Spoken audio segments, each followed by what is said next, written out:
There are shows in this world that we will never fully understand, except Ghost Adventures. We have watched every episode to build our obsession, our fandom. Watching alongside each other because no one we know really gives a damn. Watching Zach and crew catch groundbreaking proof of the paranormal, inspiring us to explore our own interest in otherworldly phenomena. This is our podcast. We are Paranormal Juntas.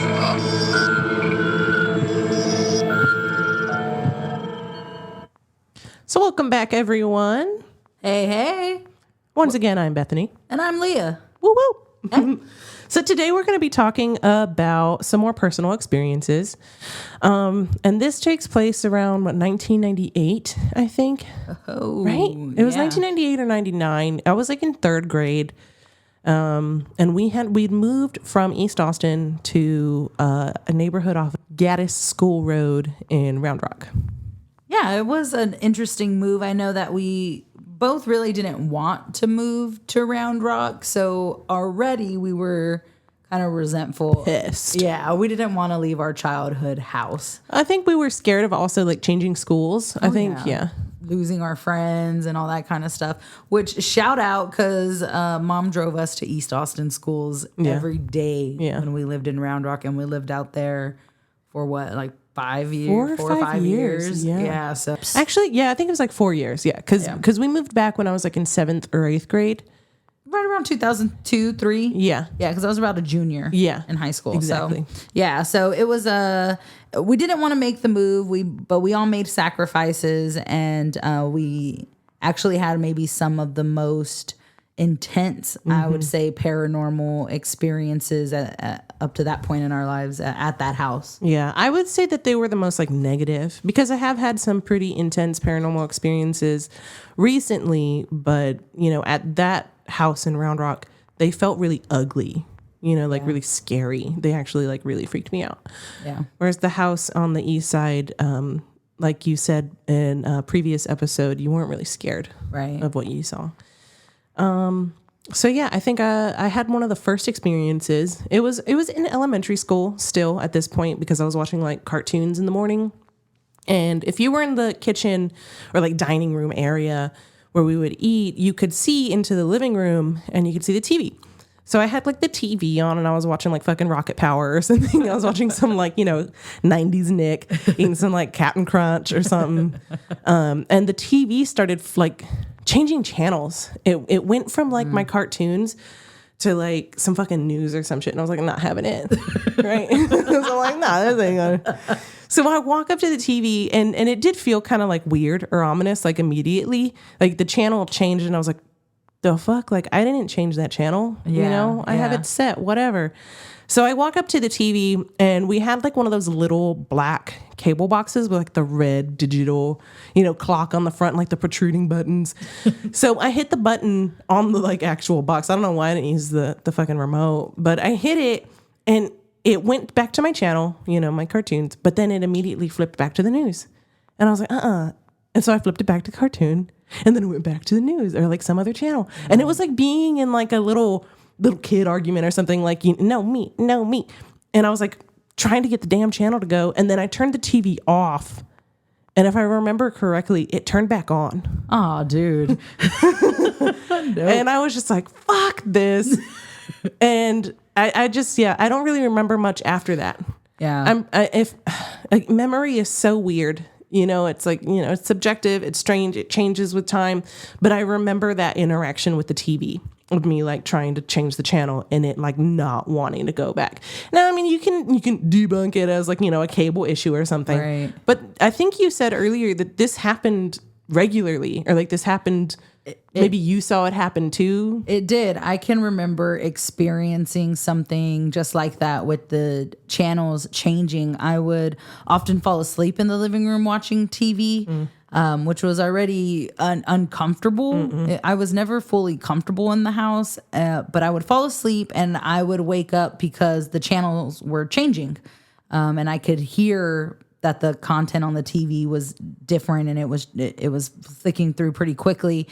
So I did encounter that, but I only have really the one solid memory where I kind of woke up in the middle of the night and it freaked me out, and I did the whole like don't look back and run straight to your room kind of deal because I didn't want to see the demons behind me changing the channel. So I just took off and bolted to my bedroom. But I did have that happen, and I think that living space in general had some I don't know, if there was a portal in that house, it was in that damn room. It was really it was always heavy in there. And I think one of my moments in that living room was when I can remember coming out of the kitchen, and like Bethany just described, you would walk out of the kitchen and kind of cut left and you were in the living room. I can remember cutting left and the living room was dark because nothing was on, but there was something darker in there. And we had really high ceilings in that house, and it went from the ceiling all the way down to the floor, and you could tell that it was just this solid mass. It was darker than the rest of the room, so I could see everywhere, but I couldn't see through that. So it was solid, and it freaked me out. Like I got goosebumps now talking about it. I'm getting goosebumps listening because it scared me. Like my eyes are watering. It really freaked me out, and I can remember again beelining straight to my room, and I felt instant relief being out of that space. Like instantly I was like, okay, that didn't happen, and I'm back to whatever I needed to be back to, and moved on. And that happened regularly throughout that house. Yeah, that fucking corner. Man, there's something about that corner in that house, because I had another experience on that. Like you said, you cut left, right? Except I was going into the kitchen area because, my fat ass wanted some snacks.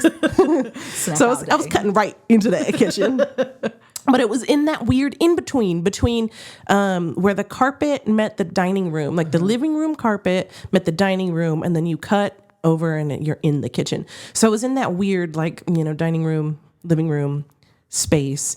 And I got like really dizzy, like out of nowhere, man. I'm just like, doo-doo-doo, I'll go to the kitchen, and then, whoa, I just like hit.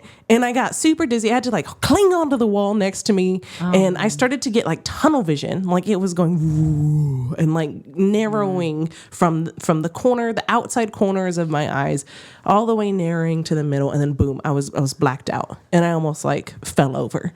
But I held onto the wall. And I was like, what the fuck's that? Like, what the hell? Yeah, do you remember kind of thinking it was something paranormal, or did you just think, I'm scared. Sick, or I'm No, dude. I was just freaked the fuck out. Like I was like, I'm dying. Like this is it. I'm out. Like I was legitimately terrified. I didn't know what to do, what was happening. All I saw was that my vision was going, and I was like, I'm gone. Dude, that's freaky. It was terrifying. And I do think that something kicked in me that like I fought. And I was like, fuck this. Like, no, I'm not going this way. And I like snapped out of it somehow. Like I came out of it. Like I didn't want to fully fall to the floor. Yeah. Like I like kind of refused to let myself fall to the floor. And I was like holding on to this wall. Like, and I like came up, I came out of it. And I like shook it off and got my snack. Your sugars were low. My blood sugar was low. You just needed a little snack. I mean, that's very possible. It is very possible.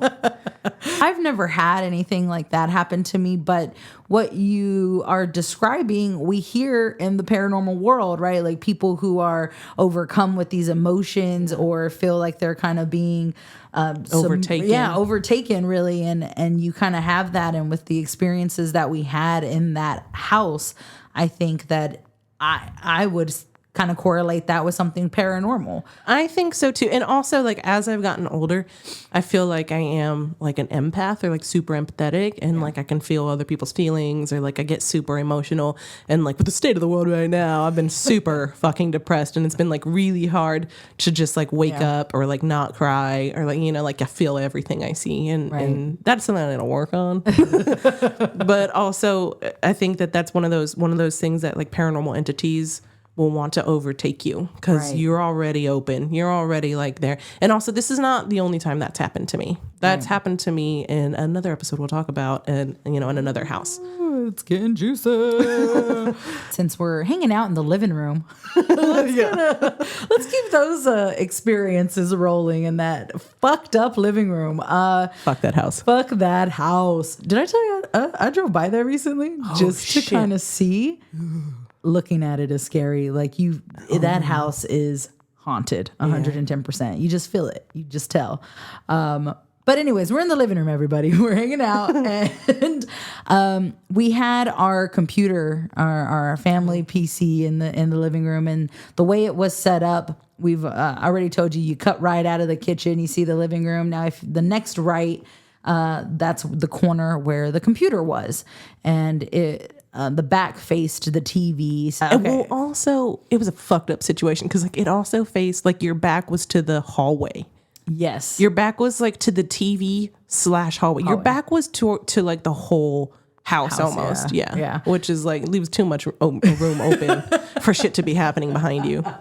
That's fucked up. It's very true. And so I had an experience there, and it was late one night, and this is back in the days of dial-up internet, everybody. So I had the phone line running across the living room, and I was on my AOL chatting up with all my friends. So it was really late. It was summer. I do remember that. And I'm logging off for the night. It's probably the devil's hour. It's 3, 4 in the morning. It's late. It's early morning. And I powered down the computer, and the way the screen is, I saw something move behind me. It was a full body figure, and I can physically describe it as someone who we knew at the time.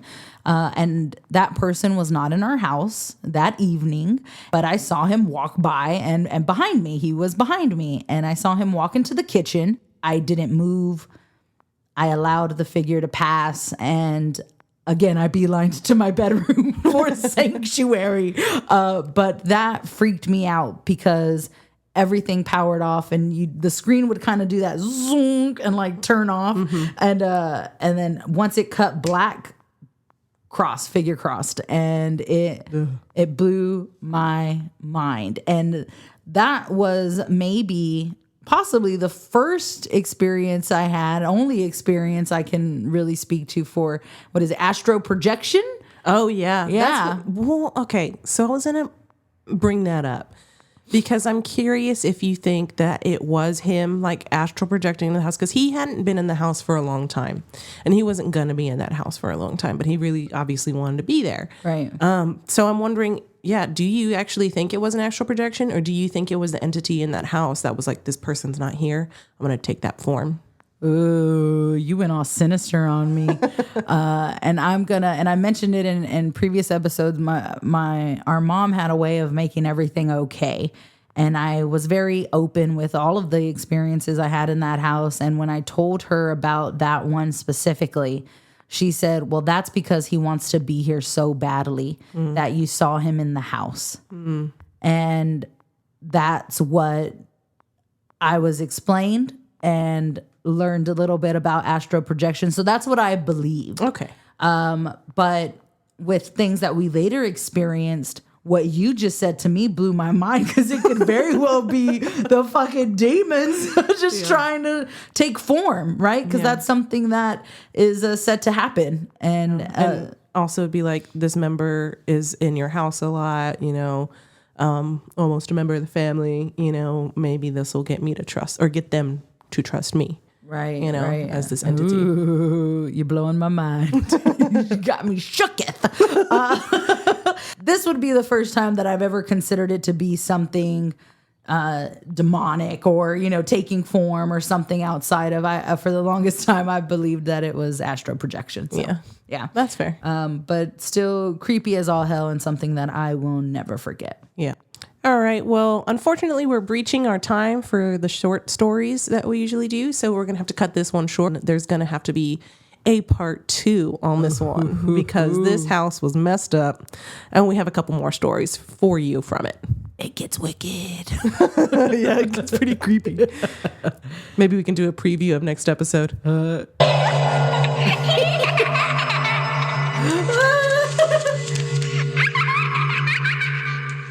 Yeah, it gets pretty wild. It gets crazy. But yeah, this one freaked me out. So we for sure need to cleanse it. Yes, as always, we like to leave you with love, light. We're going to give you that ritual. Hail to the guardians of the watchtowers of the east. Powers of air and invention. Hear me. And you are now cleansed, my friends. And that's us signing off. We love you. 2 besitos. From these putitos.